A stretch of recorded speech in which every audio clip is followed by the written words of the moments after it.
Okay, a little update. There goes Jerry.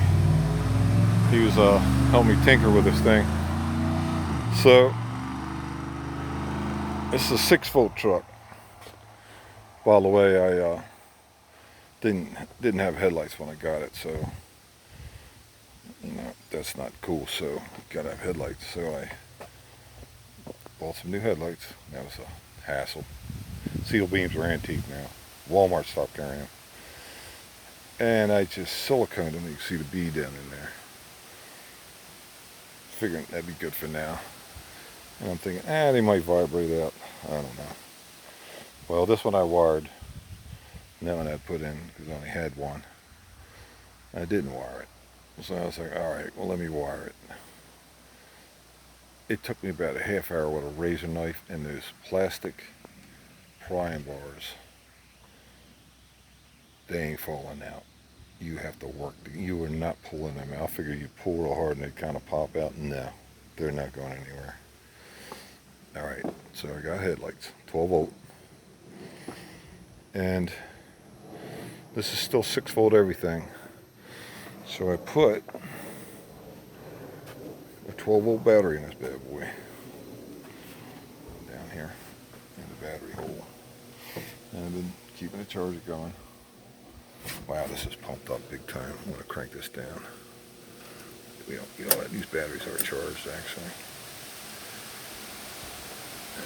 I'll put it down.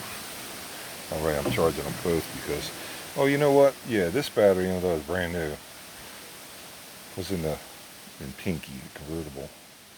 It's not charging, so this battery's actually low. That's why it's charging so hard. Let me put this back on 10 amps. Okay. This one was charged up. I've been charging it on and off for days. Alright.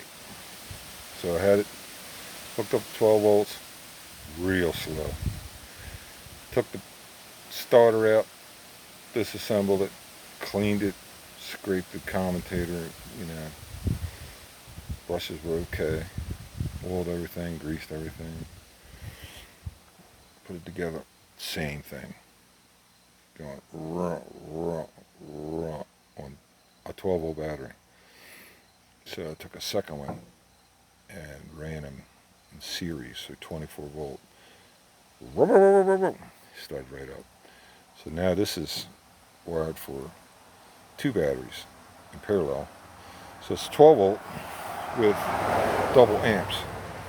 So this is 600. This is 550.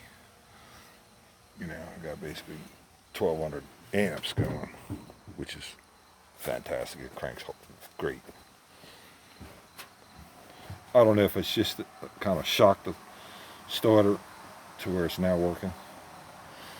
In any case, then I put a ballast resistor in it because that's a 6-volt coil, but well, the new resistor had it hardwired. So I filled up the bowl. I'm sure it's flooded.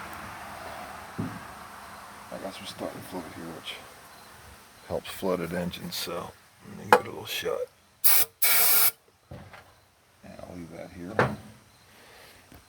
Alright. This is the foot starter, which I'm able to do with this pry bar. So I'm going to hook this ignition up. Carburetor's been filled. Little ether on top. I'm seeing spark here. I don't think this thing's gonna run. It started twice already for me. I can do this right.